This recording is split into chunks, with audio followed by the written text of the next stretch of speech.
नमस्कार साथियों, मैं गौरव स्वागत करता हूं आपका जीएनसी नर्सिंग कोचिंग की ऑनलाइन क्लास में। आज हमारा कार्डियोवैस्कुलर सिस्टम का नेक्स्ट टॉपिक है जो है कंडक्टिव सिस्टम ऑफ हार्ट। हम सबसे पहले स्टार्ट करेंगे कंडक्टिव सिस्टम ऑफ हार्ट होता क्या है एक्चुअल में। तो सबसे पहले यहाँ पर हम एक डायग्राम बनाएंगे हार्ट का रफली। ये अपना हार्ट हो गया, और जैसे कि अपने को पता है कि ये जो हार्ट को दो पार्ट में डिवाइड करती है, इसे अपन कहते हैं सेप्टम। और यही सेप्टम यहाँ पर इसका दूसरा नाम है, यानी एट्रियम के बीच में दूसरा नाम है। और इसी सेप्टम का थोड़ा सा मॉडिफाई करके रूप में यहाँ पर वेंट्रिकल में दूसरा नाम है। यानी दो ऐसा सेप्टम जो दोनों एट्रियम को अलग करता है यानी डिवाइड करता है, उसे कहते हैं इंट्रा एट्रिकुलर सेप्टम।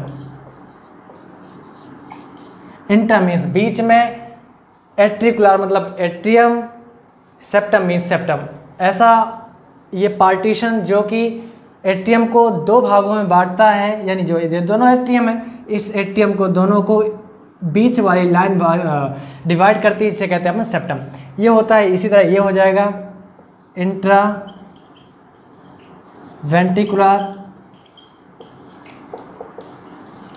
Ventricular septum. और यहाँ पर जो राइट एट्रियम और राइट वेंट्रिकल को डिवाइड करने का ये पार्टीशन है, उसे कहते हैं अपन राइट एट्रियो वेंट्रिकुलर सेप्टम। और जो इधर यानी कह सकते हैं हम लेफ्ट साइड है, लेफ्ट साइड जो क्या कहते हैं लेफ्ट एट्रियम और लेफ्ट वेंट्रिकल को बांटने का काम करती है, वो होता है अपना लेफ्ट एट्रियो वेंट्रिकुलर सेप्टम। और कह सकते हैं कि जो अपना हार्ट है, जैसे अपनी पूरी बॉडी को चलाने के लिए नर्वस सिस्टम की आवश्यकता होती है, यानी न्यूरॉन्स अपने जो होते हैं बॉडी के हर एक ऑर्गन तक पहुँचे होते हैं, और सबको मैसेज देना, वहाँ से क्या काम कराना है। अगर मान लीजिए कोई स्टिमुलेशन मिला तो वहाँ पर सारी इन्फॉर्मेशन ले जाना ले आना सब तक काम होता है, और सबको रेगुलेट करने वाला वही होता है। अगर दूसरी बात करें यहाँ पर हार्ट को चलाने वाला ऐसा कोई सिस्टम नहीं है। हार्ट के पास खुद ही ऑटोमेटिक खुद के पास चलाने के लिए अलग से इसके पास सिस्टम है, और वो सिस्टम अपने आप को हार्ट चलाता है। चलाने का मतलब सिस्टोल और डायस्टोल खुद के, इसके पास एक ऐसा सिस्टम है जो कि खुद ही अपने आप अपने हार्ट को चलाता है। वो सिस्टम क्या है उसके बारे में हम जानकारी लेंगे। यहाँ पर सबसे पहले यहाँ पर जो होता है, यहाँ पर नीचे से इंफीरियर वेना कावा और सुपीरियर वेना कावा आकर के राइट एट्रियम में खुलती है, और यही राइट एट्रियम में एक छोटी सी संरचना यहाँ पर देखने को मिलती है। उस संरचना का नाम है SA node, cyano atrial node. और यहाँ पर इंट्रा एट्रिकुलर सेप्टम के बगल में एक और दूसरी संरचना देखने को यहाँ पर मिल रही है, जिसे अपन कह सकते हैं एवी नोड। और तीसरी संरचना कंडक्टिव सिस्टम ऑफ हार्ट की क्या होती है, जो अपना ये सेप्टम है, जो इंट्रा वेंट्रिकुलर सेप्टम है, इसके बीच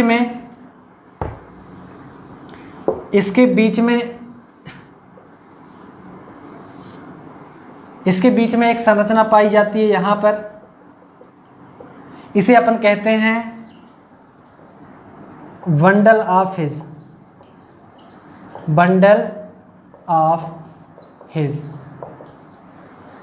यही जो बंडल ऑफ हिज है, आगे दो भागों में डिवाइड होता है, और दोनों डिवाइड हुए भागों को अपन नाम दे रहे हैं यहाँ पर पुरकिंजे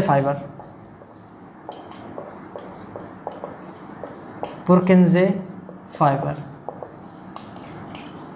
सबसे पहले हम एसए नोड के बारे में जाने। कहने का मतलब अपना ये है कि यहाँ पर ऐसा कोई सिस्टम नहीं है जो कि हार्ट को चलाता है, इसके पास खुद ही चलाने के लिए सिस्टम है। इसीलिए कह सकते हैं the heart is a myogenic, यानी मायोजेनिक का मतलब होता है खुद द्वारा चलाया जाता है, इसके लिए अलग से कोई सिस्टम नहीं होता है। अगर बात करें जो अपना मेढक का हार्ट होता है वो होता है न्यूरोजेनिक, यानी जो मेढक का हार्ट होता है उसको चलाने के लिए नर्वस सिस्टम की या न्यूरॉन्स की ज़रूरत होती है। वहाँ पर सिनेप्स के द्वारा क्या कहते हैं, वहाँ पर आता है, इन्फॉर्मेशन आती है, उसके बाद जैसे चलाया जाता है। बात करें यहाँ पर सिनेप्स क्या होता है, थोड़ी सी जानकारी दें तो ये मान लीजिए अपना मस्कुलर टिश्यू है, ये अपना मस्कुलर टिश्यू हो गया। मस्कुलर टिश्यू में यहाँ पर अपना हो गया न्यूरॉन, नर्वस सिस्टम का न्यूरॉन। और न्यूरॉन की बात करें तो ये अपना डायग्राम हो गया न्यूरॉन का एक रफली। और यहाँ पर वेसिकल्स होते हैं और जो कि क्या कहते हैं न्यूरोट्रांसमीटर इसमें भरे होते हैं। और दूसरा ये जो स्पेस होता है, यानी कह सकते हैं अपना इधर अपना मस्कुलर टिश्यू के बीच में और दूसरा इस न्यूरॉन के एंड वाले पोर्शन के बीच का जो स्पेस होता है उसे कहते हैं सिनेप्स। ये प्री सिनेप्टिक क्लेफ्ट है, ये पोस्ट सिनेप्टिक है, इसे कहते हैं सिनेप्टिक क्लेफ्ट। ये सिनेप्स का मतलब होता है दो न्यूरॉन्स को जोड़ने का जो स्पेस होता है। दो न्यूरॉन्स अगर बात में डायरेक्टली वो जुड़े नहीं होते हैं, उसके बीच में एक थोड़ा सा जंक्शन होता है। इसी तरह यहाँ पर मान लीजिए बनाए तो यहाँ पर ऐसे, यानी जो ये स्पेस है इसे कहते हैं अपन सिनेप्स, यानी जो दो न्यूरॉन्स होते हैं, दो न्यूरॉन्स को जोड़ने वाला जो स्पेस होता है उसे कहते हैं अपन सिनेप्स। तो ये क्या करते हैं, यहाँ पर न्यूरोट्रांसमीटर होते हैं और न्यूरोट्रांसमीटर यहाँ मसल्स, किसी भी मसल्स को जानकारी देते हैं किसे रिलैक्स करना है, कॉन्ट्रैक्ट करना है, यानी इस मसल्स को काम कराने के लिए नर्वस सिस्टम का अहम रोल होता है। बट ऐसा इस हार्ट में ऐसा कुछ नहीं है जो कि हार्ट को चलाने के लिए काम में आए। तो अगर हम बात करते हैं हार्ट की, तो हार्ट में अपना SA नोड होता है। अगर SA नोड के बारे में जानकारी लें, SA नोड, सबसे पहले SA नोड किस टिश्यू का बना हुआ है, यही क्वेश्चन आया है। SA node is made up by, किस टिश्यू का बना हुआ है? ऑप्शन आए रहते हैं, nervous tissue, connective tissue, muscular tissue या एपिथेलियल टिश्यू। सारी चीज़ का यहाँ पर ऑप्शन रहता है। तो यहाँ पर अपन आंसर सीधा सा देंगे, SA node is made up by muscular tissue. Muscular tissue मतलब कि मसल्स होने के बावजूद, यानी सिर्फ हार्ट में ही ऐसी मसल्स पाई जाती हैं जो कि इलेक्ट्रिक इम्पल्स को जनरेट करती हैं। बाकी अपने बॉडी में और बहुत सारी इम्पल्स अपने बहुत सारी क्या कहते हैं मस्कुलर टिश्यू पाई जाती हैं, बट उसमें जो इलेक्ट्रिक इम्पल्स की क्या कहते हैं जनरेशन की शक्ति है वो नहीं होती, वो सिर्फ अपने हार्ट में ही होती है। और ये जो इलेक्ट्रिक इम्पल्स होती है ये अपने हार्ट को चलाने, यानी सिस्टोल और डायस्टोल में काम आती हैं। अगर दूसरी इसकी लोकेशन की बात की जाए, it is located near the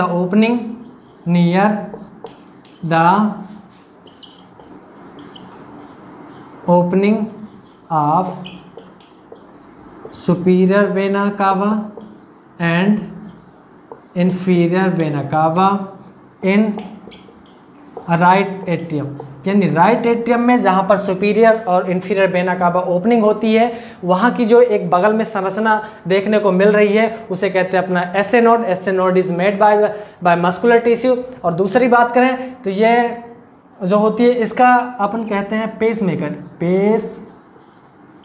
maker. इसे पेस मेकर क्यों कहते हैं? इसका मतलब ये नहीं है कि SA नोड द्वारा ही अपना हार्ट चलाया जाता है। अपना अगर SA नोड, अगर किसी भी कंडीशन के कारण, किसी भी डिसीज कंडीशन के कारण अगर SA नोड फेल हो गया तो वहाँ पर अपना ए बी नोड भी काम कर सकता है। यहाँ पर जो ए बी नोड है, ए बी नोड भी काम कर सकता है और थोड़ा बड़ा काम तो अपना परकिंजे फाइबर भी कर सकता है। इसका मतलब ये नहीं होता है सिर्फ व सिर्फ अपना एस ए नोड हर्ट को चलाता है। हर्ट को चलाता है, तेज चलाता है। हर्ट को चलाता तो ठीक है, लेकिन इसके साथ साथ हर्ट को तेज चलाता है। पेस का मतलब होता है फास्ट, तेज। यानी कह सकते हैं अपना हर्ट जो है वो सबसे तेज ऐसे नोड के द्वारा चलाया जा सकता है। इसलिए अपन ऐसे नोड को अपन पेस मेकर भी कहते हैं।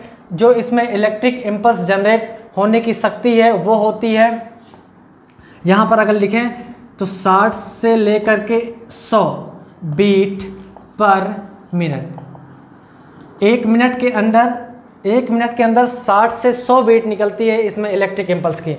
अगर बात करें यहाँ पर क्या होता है ए बी नोड में निकलती है अपनी 40 से 60 बीट पर मिनट। बंडल ऑफ फिश में नहीं निकलती है।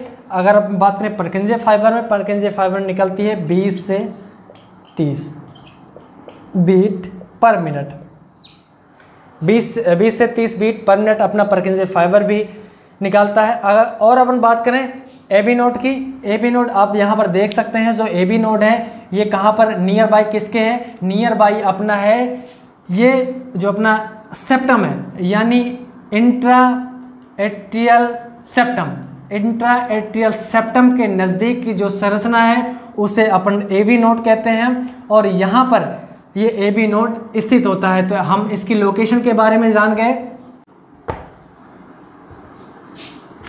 और ए बी नोड की लोकेशन के बारे में जान गए। अगर जैसे मैंने देखा था, अगर इसका भी अगर ऐसे नोड जैसे हमने क्या कहते हैं इसकी काट करके संरचना के बारे में स्टडी की थी तो हमें ये कौन सा टिश्यू मिला था, ये मस्कुलर टिश्यू मिला था। वैसे ये भी है, अगर इसको भी काट करके माइक्रोस्कोप के अंदर देखा जाए ए बी नोड को भी, तो ए बी नोड ये भी मस्कुलर टिश्यू का बना हुआ है, मस्कुलर टिश्यू। और जो इसकी लोकेशन है, लोकेशन के बारे में ऑलरेडी यहाँ पर डिस्कस कर चुके हैं। दूसरी बात करते हैं, ये जो इसकी क्या कहते हैं इलेक्ट्रिक इम्पल्स जनरेट करने की शक्ति है, इसकी शक्ति है 40 to 60 बीट पर मिनट। होता क्या है, अब जो अपना बंडल ऑफ फिश है, बंडल ऑफ फिश की लोकेशन मुझे आप पता है कि ये जो होता है इंट्रा वेंट्रिकुलर सेप्टम के बीच में होता है। अपना जो परकिंजे फाइबर होता है, परकिंजे फाइबर ये यहाँ पर यानी कह सकते हैं in the wall of the ventricles the परकिंजे fibre is present. The location of परकिंजे fibre is in the wall of the ventricles की वॉल में हमारा परकिंजे फाइबर प्रेजेंट होता है। और सबकी मैंने कितना, एक मिनट में कितनी बीट पर मिनट अपना इलेक्ट्रिक इम्पल्स जनरेट करता है उसके बारे में बात कर ली। अब हम दूसरी बात करते हैं इसी के अंदर, और यहाँ पर ध्यान देने वाली ये बात है कि जितने भी अपने ये चारों पॉइंट्स लिखे हैं 1 2 3 4 चारों अपने मस्कुलर टिश्यू के बने हुए हैं। लोकेशन सबकी बता दी है और कितने रेट से ये निकालते हैं इसको भी यहाँ पर हमने जानकारी ले ली है। अब हम बात करते हैं जो अपना कंडक्टिव सिस्टम है। कहने का मतलब ये जो रेज निकल रही है, कहने का मतलब ये कह सकते हैं कि जो अपनी ये क्या कहते हैं इलेक्ट्रिक इम्पल्स निकल रही है, इस निकलने का हमारे हार्ट के लिए मकसद क्या है, क्यों निकल रही है ये? तो ये इसलिए निकल रही हैं क्योंकि जो अपना एट्रियम है, एट्रियम का सारा ब्लड वेंट्रिकल में चला जाए और वेंट्रिकल से सारा blood out of the heart निकल जाए। तो अब क्या होगा, निकलने के लिए क्या काम करना पड़ेगा? जैसे ही ऐसे नोड से इम्पल्स आई तो वो ये ऐसे दोनों एट्रियम में फैल गई और वेंट्रिकल्स में भी आ गई। यानी क्या हुआ कि जैसे ही ऐसे नोड से इलेक्ट्रिक इम्पल्स जनरेट हुई और ये कहाँ पर आ गई, दोनों एट्रियम के अंदर आ गई और ए बी नोड के पास भी आ गई। अब जब ये एट्रियम में आ गई, पूरे एट्रियम में फैल गई, तो क्या होगा, एट्रियम का अब कॉन्स्ट्रक्शन होगा यानी सिस्टोल होगा। सिस्टोल का मतलब दबाव पड़ेगा, जब ये दब जाएगा तो जो इसमें ब्लड भरा रहेगा वो कहाँ पर आ जाएगा, वो नीचे की तरफ। यानी दोनों ए बी वाल्व हैं, ए बी वाल्व की सहायता से सारा ब्लड अब वेंट्रिकल्स में चला आएगा। अब मुझे क्या करना है, अब मुझे करना है कि ए बी जो ए बी नोड है, ए बी नोड से हमें अब यहाँ पर यानी बंडल ऑफ हिज के पास इंफॉर्मेशन भेजी जाए, और बंडल ऑफ हिज के बाद यहाँ पर जो हमारा परकिंजे फाइबर है, परकिंजे फाइबर पर भी इंफॉर्मेशन यानी इलेक्ट्रिक इम्पल्स भेजी जाए। जब इसके बाद यहाँ पर इलेक्ट्रिक इम्पल्स आएगी, उसके बाद यहाँ पर अपना परकिंजे फाइबर पर इम्पल्स आएगी, तो अब क्या होगा, अब इसका भी कॉन्ट्रैक्शन यानी सिस्टोल ये भी होगा। अब ध्यान देने वाली बात ये है, यहाँ पर दिमाग लगाने वाली बात ये है, जब इसका कॉन्ट्रैक्शन होगा तो क्या होगा, इसमें ब्लड भरा हुआ है, जब यहाँ पर इसका कॉन्ट्रैक्शन क्या होगा, क्या होगा, यहाँ पर दोनों ओर एक नली जुड़ी हैं जिसका नाम है यानी वेसल्स जुड़ी हैं, यानी अगर लेफ्ट वेंट्रिकल की ओर जुड़ी हैं तो इसका नाम है अयोटा, अगर राइट वेंट्रिकल्स की ओर जुड़ी हैं तो इसका नाम है पल्मोनरी आर्टरी। यानी जब इसका सिस्टोल या कॉन्ट्रैक्शन होगा तो दोनों वेसल्स के थ्रू, राइट का राइट, लेफ्ट का लेफ्ट, इस दोनों की ओर दोनों वेसल्स के माध्यम से blood out of the heart चला जाएगा। अब यहाँ पर दिमाग लगाने वाली बात है, जब ये सिस्टोल होता रहेगा तो एट्रियम का क्या होगा, दोनों एट्रियम का क्या होगा, दोनों एट्रियम का जब ये सिस्टोल होगा यानी जब दोनों वेंट्रिकल सिस्टोल करेंगे तो ये डायस्टोल होगा। डायस्टोल का मतलब ये रिलैक्स होगा, रिलैक्स का मतलब ये अपना डायस्टोल यानी कह सकते हैं अपन रीपोलराइजेशन होगा। अभी बात करते हैं रीपोलराइजेशन डिपोलराइजेशन। अभी यहाँ पर सिर्फ सिस्टोल समझे या कॉन्ट्रैक्शन समझे, सिस्टोल होगा तो ये डायस्टोल होगा, और जब ये कॉन्ट्रैक्शन इसका डायस्टोल होगा, इसका सिस्टोल होगा तो ये डायस्टोल रहेगा। यानी कह सकते हैं उल्टा होगा, यानी अगर ये जब दबेगा तो ये खुलेगा, जब ये दबेगा तो ये खुलेगा। ये दोनों अलग अलग हैं, ठीक है, लेकिन दोनों एक साथ, दोनों एट्रियम एक साथ काम करेंगे, दोनों वेंट्रिकल एक साथ काम करेंगे। ऐसा नहीं कि ये पहले दब जाएगा, ये बाद में खुलेगा, ये पहले बाद में खुलेगा, ये पहले दब जाएगा, ऐसा कुछ नहीं है। दोनों साथ में काम करेंगे, ऊपर वाला दोनों एक साथ काम करेगा, नीचे वाला दोनों काम एक साथ करेंगे। अपना जो ह्यूमन हार्ट होता है ये मायोजेनिक होता है। मायोजेनिक का मतलब हार्ट अपने आप चलने की शक्ति रखता है, इसके पास खुद के पास एक ऐसा सिस्टम है जिससे कि हार्ट अपने आप खुद को चला सके, वो अपना कंडक्टिव सिस्टम ऑफ हार्ट होता है। इसके बाद खुद ही ये सारे सिस्टम है जो कि अपने हार्ट को चला सकता है। दूसरी बात करते हैं कि हमने सारी चीज़ के बारे में बात कर ली, अब हम समझते हैं ये मैं जो बार बार डायस्टोल सिस्टोल कर डाई सिस्टोल सिस्टोल डायस्टोल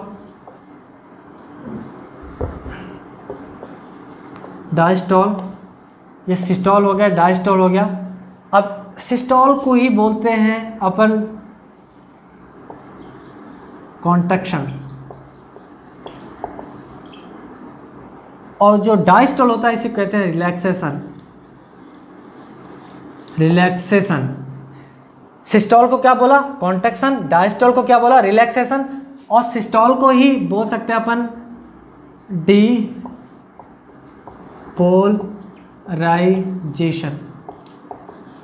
क्या बोल सकते हैं, डीपोलराइजेशन। यहाँ पर समझें, मान लीजिए हम आप घर से बाहर जाते हैं, क्रिकेट खेलने जाते हैं, तो वहाँ पर क्या होता है, घर से खाना खाकर तो जाते हैं, लेकिन जब खेलने जाते हैं तो वहाँ पर क्या होता है, वहाँ पर जितनी एनर्जी रहती है अपनी वो क्या हो जाती है, निकल जाती है, यानी वेस्ट हो जाती है, बाहर चली जाती है, निकल जाती है, खेलने में हो जाती है। तो वहाँ पर क्या होगा, अपनी एनर्जी का लेवल कम हुआ। यानी यहाँ पर जब सिस्टोल हुआ था, यानी जब हार्ट दबा था तो क्या हुआ था, उसकी एनर्जी यानी खून क्या हुआ था, उस यानी एट्रियम का हुआ था, तो एट्रियम से सारा ब्लड नीचे की तरफ चला गया था। कहने का मतलब उसमें से सारा ब्लड नीचे की तरफ आ गया था। तो यहाँ पर बताओ उसके पास ब्लड बचा था, ना के बराबर बचा था। वैसे हमारा डीपोलराइजेशन, हम बाहर गए थे खेलने, अब बताओ वहाँ पर एनर्जी का लेवल बचा था, बहुत थोड़ा सा बचा था या ना के बराबर बचा था, तो क्या होगा, डिक्रीज, कम हो जाना, यानी बिल्कुल कम हो जाना, वो क्या होगा अपना डीपोलराइजेशन। यहाँ पर आप समझ, डीपोलराइजेशन, डी मीन्स कह सकते हैं यहाँ पर डिक्रीज, पोलराइजेशन यानी डीपोलराइजेशन का यहाँ पर कंप्लीट मतलब समझ सकते हैं, यहाँ पर होगा कॉन्ट्रैक्शन। जब कॉन्ट्रैक्शन होगा तो सारा ब्लड, सारी एनर्जी निकल जाएगी जिस भी पार्ट की कॉन्ट्रैक्शन या डीपोलराइजेशन होगा, ये हो गई। और दूसरा होता है डायस्टॉल या रिलैक्सेशन। अपन जब रिलैक्स होते हैं तो क्या होता है, खेल कराते हैं, खाना पीना खाते हैं, जब रिलैक्स हो जाते हैं तो क्या होता है, जब अपन रिलैक्स हो जाते हैं तो एक अलग से एनर्जी अपने को मिलती है। तो यहाँ पर क्या होगा, जब अपना हार्ट रिलैक्स रहेगा, यानी अपना ये हार्ट का मान लीजिए वेंट्रिकल है, जब इस शेप में रहेगा तो क्या होगा, इस शेप में रहेगा तो अपना ब्लड आएगा, ब्लड भरेगा। जब ये दब जाएगा तो सारा ब्लड निकल जाएगा। जब ये कंडीशन जो अपनी है खुलने वाली, इसे कहते हैं अपना रिलैक्सेशन, डायस्टॉल या रिपोलराइजेशन। यहाँ पर देख सकते हैं अपन डायस्टॉल कह सकते हैं, रिलैक्सेशन कह सकते हैं, दूसरा कह सकते हैं रिपोलराइजेशन।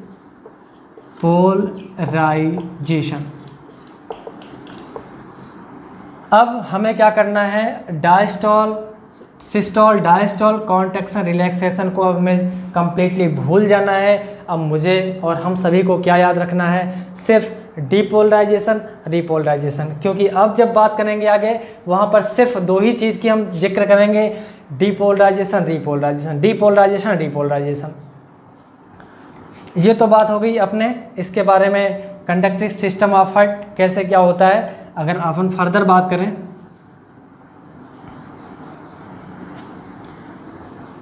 तो इससे में हम देखेंगे कि जब ये कंडक्टिव सिस्टम चलता है तो हमें कुछ वेव मिलती हैं, यानी कुछ वेव मिलती हैं। तो वो वेव एक्चुअली होती कैसे हैं और उसका मतलब क्या होता है, हम उसके बारे में जानकारी लेंगे।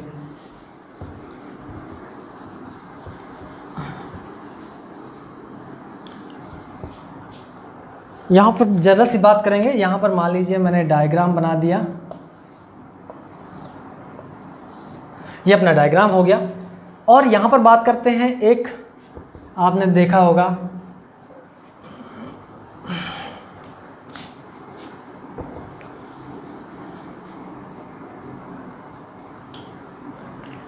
यहाँ पर इस तरह से,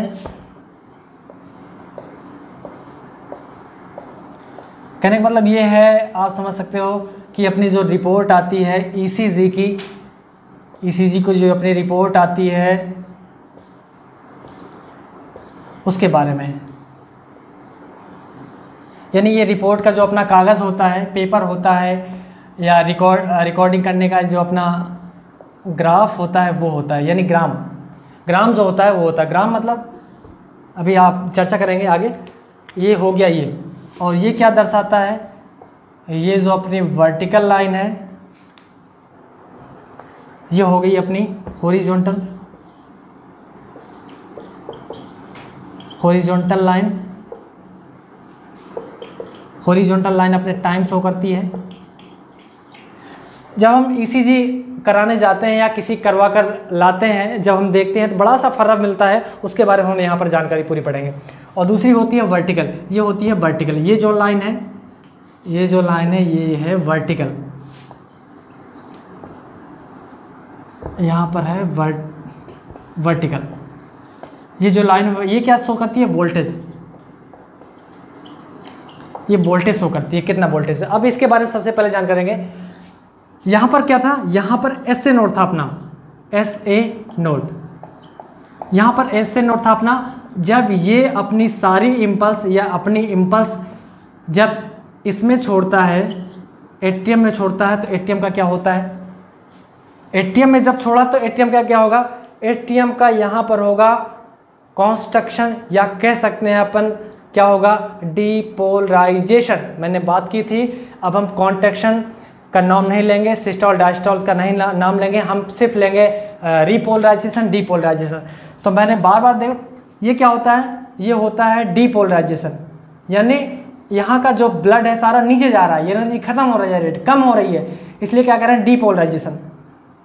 तो डीपोलराइजेशन जब यहाँ पर हम देखेंगे, जब हम रिपोर्ट लाने जाते होंगे या किसी करवाते होंगे, तो यहाँ पर हमें ऐसे मिलती है।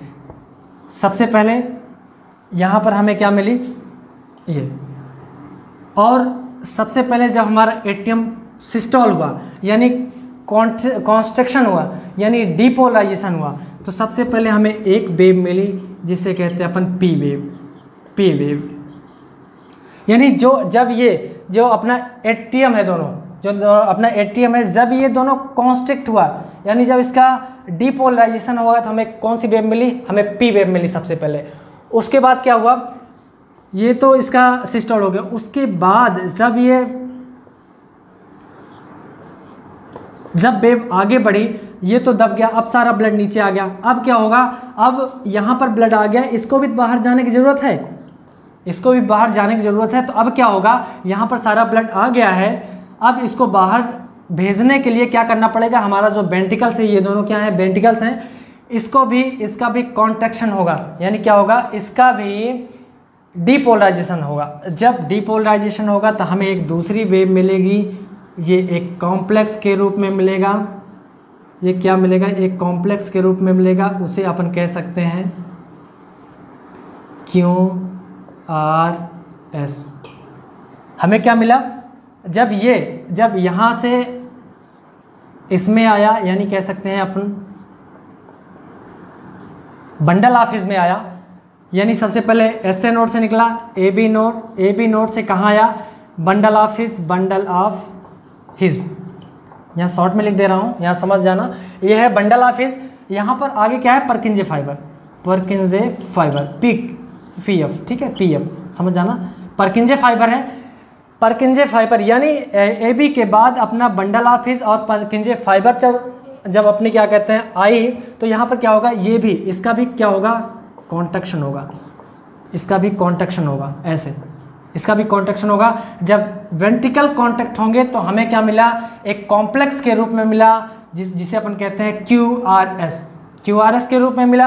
अब क्या होगा, जब इसका रिलैक्सेशन होगा, कॉन्ट्रैक्ट हो गया, अब मुझे बताओ, जब ये बाहर निकल गया ब्लड तो आपकी इसकी रिलैक्सेशन की होने की ज़रूरत है, बिल्कुल हाँ, इसको रीपोलराइजेशन होने की ज़रूरत है। तो अपन यहाँ पर लिख सकते हैं P मिल गया, PQRS मिल गया, अपना लास्ट में बचता है T। यानी कि जो अपना वेंट्रिकल्स है ये जब रिलैक्स होता है तो हमें कौन सी वेव देखने को मिलती है, टी वेव हमें देखने को मिली। ये अपनी जानकारी हो गई कि जो हमारा नॉर्मल अपना ECG पैटर्न होता है वो कैसे होता है। ये अपना ECG नॉर्मल पैटर्न हो गया। अब यहाँ पर बात करें, इसकी कितनी एक्टिविटी होती है, 2 एक्टिविटी। इसकी कितनी होती है, 4 एक्टिविटी। अगर कोई पूछे इसमें तो 3 ही एक्टिविटी है, 1 एक्टिविटी बताया आपने, 2 एक्टिविटी बताया, 3 एक्टिविटी बताया। तो यहाँ पर तो 4 हो रही है, यहाँ पर 3 कैसी हो रही है, तो आप यहाँ पर समझ सकते हैं। आप यहाँ पर देखें, जब ये सिस्टोल हो रहा था, तो आप मुझे बताएं सिस्टोल होने के लिए किस वाल्व को खोलना है, हमें किस वाल्व को बंद करना है। जब ये सिस्टोल होगा तो जो ये AV वाल्व है, दोनों AV वाल्व है, ये बंद रहेंगे। जिस टाइम ये सिस्टोल होगा, जिस टाइम ये बंद रहेगा, उस टाइम ये रिलैक्स रहेगा। तो कहने का मतलब ये इतनी फोर्सफुली इसका कॉन्ट्रैक्शन होता है कि उसमें जो रिलैक्सेशन का टाइम है, या जो रिलैक्सेशन जो क्या कहते हैं वेव शो करनी चाहिए, वो इसमें मर्ज हो जाती है, यानी मिक्स हो जाती है, वो ना के बराबर बिल्कुल गायब हो जाती है। इसलिए इस ECG में जो क्या कहते हैं अपना एट्रियल का रिलैक्सेशन है, रिलैक्सेशन इसमें नहीं दिखाया गया है। इसी कारण हमें रिलैक्सेशन माइनस हो गया। बाकी बची कितनी, 3 वेव मिली और 3 वेव हमने यहाँ पर शो कर दी। और यहीं पर एक बात आती है, ये PQRST हो गया। अगर यहाँ पर एग्ज़ाम में बहुत क्वेश्चन कई बार आए हैं, यहाँ पर थोड़ा सा मिटा दूँ, यहाँ पर क्वेश्चन कई बार आए हैं, let me know the first positive wave in the ECG में पहली पॉजिटिव P वेव कौन सी है, पहली पॉजिटिव वेव कौन सी है। तो पॉजिटिव का मतलब होता है कोई भी आदमी अगर उठ जाता है अपने लेवल से और तो क्या हो जाता है, वो पॉजिटिव होता है, यानी धनवान हो जाता है, यानी पॉजिटिव की ओर जा रहा है, एडवांस कर रहा है। तो अपना जो P वेव है, दिस इज द फर्स्ट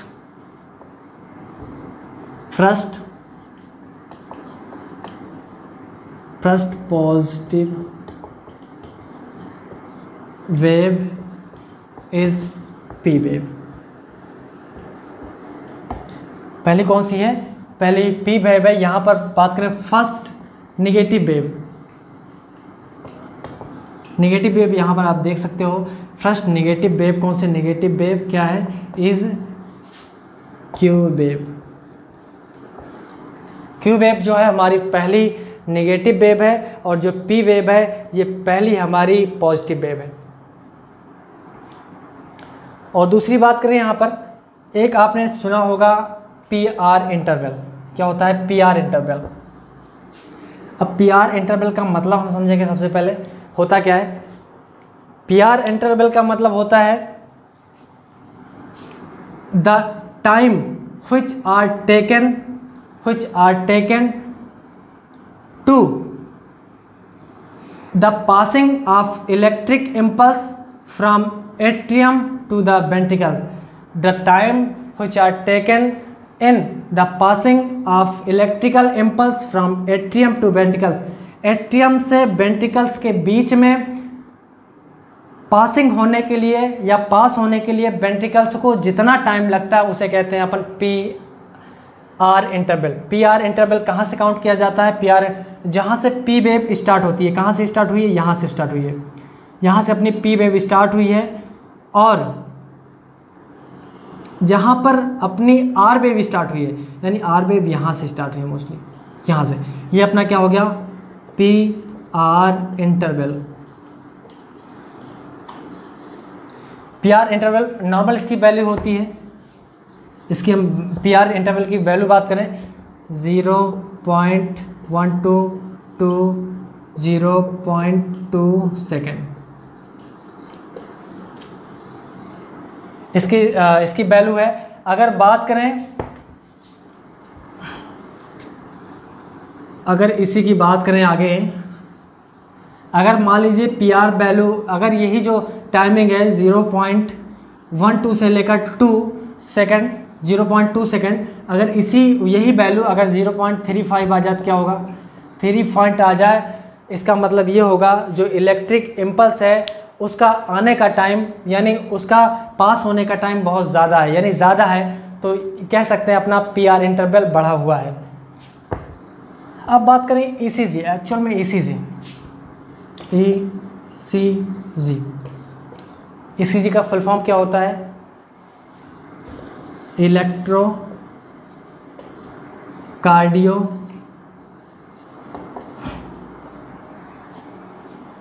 उसके बाद क्या होता है, यहाँ पर 3 पॉइंट होते हैं। इलेक्ट्रोकार्डियो तो लिख दिया, यहाँ पर 3 होते हैं। आप मुझे बताएं, ग्राफी होता है,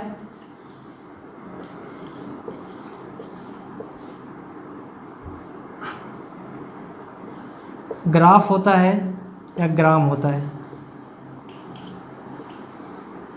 यहाँ पर 3 चीज़ें, एक होता है इलेक्ट्रोकार्डियोग्राफी होगा, ग्राफ होगा या ग्राम होगा। यहाँ तीनों के बारे में चर्चा करेंगे। हम कभी ना कभी ज़रूर हॉस्पिटल गए होंगे, या अपना नहीं तो किसी ना किसी का ज़रूर हम ईसीजी करवाने गए होंगे। मान लीजिए हम डॉक्टर के पास जाते हैं या कार्डियोलॉजिस्ट के पास जाते हैं, तो क्या करता है, नॉर्मली चेक करता है, उसके बाद प्रिस्क्रिप्शन चार्ट पर लिख देता है ईसीजी।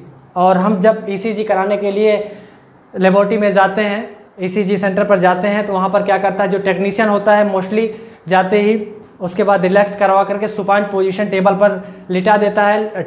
लिटाने के बाद क्या करता है, अपनी जो लीड है, 6 लीड V1 से लेकर V6 तो अपने चेस्ट पर लगा देता है। बाकी 4 लीड बचती हैं वो अपने दोनों हैंड, दोनों लेग्स पर लगा देता है। और वहाँ पर लगाने के बाद 1 मिनट के अंदर एक रिपोर्ट निकलती है या पूरा प्रोसीजर कंप्लीट हो जाता है। और जब ये काम करता है और लास्ट में क्या करता है, लास्ट में जाते समय अपने आप को क्या देता है, खुद को एक रिपोर्ट देता है। कहने का मतलब यहाँ पर क्या होता है, ग्राफ। हम समझे ग्राफ क्या होता है, ग्राफ होता है जिस मशीन के द्वारा, यानी जिस मशीन के द्वारा टेक्नीशियन ने हमारी इलेक्ट्रिक इम्पल्स को किया, यानी जिस मशीन के द्वारा हमारा सारा प्रोसीजर किया, उसको क्या कहते हैं, जो मशीन है उस मशीन क्या नाम है, ग्राफ। ग्राफ किसका नाम है, मशीन। मशीन क्या नाम है? मशीन का नाम है ग्राफ, या इंस्ट्रूमेंट कह सकते हैं, इंस्ट्रूमेंट। उस इंस्ट्रूमेंट का क्या नाम है? इंस्ट्रूमेंट का उस नाम है ग्राफ। जाते समय जब हम सेंटर से बाहर निकलते हैं तो जो टेक्नीशियन होता है जो हमें एक पर्चा थमाता है उसे हम क्या कहते हैं? ग्राम, यानी कह सकते हैं रिपोर्ट। और जो ये सारा प्रोसीजर हमने किया वो क्या होता है? ग्राफी। यहाँ पर हम आराम से लिख सकते हैं ग्राफी, यानी जो ईसीजी होता है उसका फुल फॉर्म होता है इलेक्ट्रोकार्डियोग्राफी। हम यहाँ पर तीनों का मतलब समझ गए। Graphy is a procedure in which all the activity of heart is included. वो ग्राफी जो सारा procedure, this is a procedure in which the electric impulse activity is gotten. दूसरा क्या होता है? ग्राफ होता है। Graph it is a machine by which electric impulse are counted, या कह सकते हैं रिकॉर्डेड। ऐसी मशीन जो कि इलेक्ट्रिक इम्पल्स को अपने रिकॉर्ड करती है, उस मशीन क्या नाम है? अपना ग्राफ है। जो जाते समय जिस पेपर में जिस ग्राफिक में अपना जो क्या कहते हैं इलेक्ट्रिक इम्पल्स होती है जो उस पर शो की हुई रहती है, उसका क्या नाम है? उसका नाम है अपना रिपोर्ट का ग्राम। ये सारी तीनों चीज़ हम पढ़ लिए। अब नेक्स्ट बात करते हैं इसके बारे में।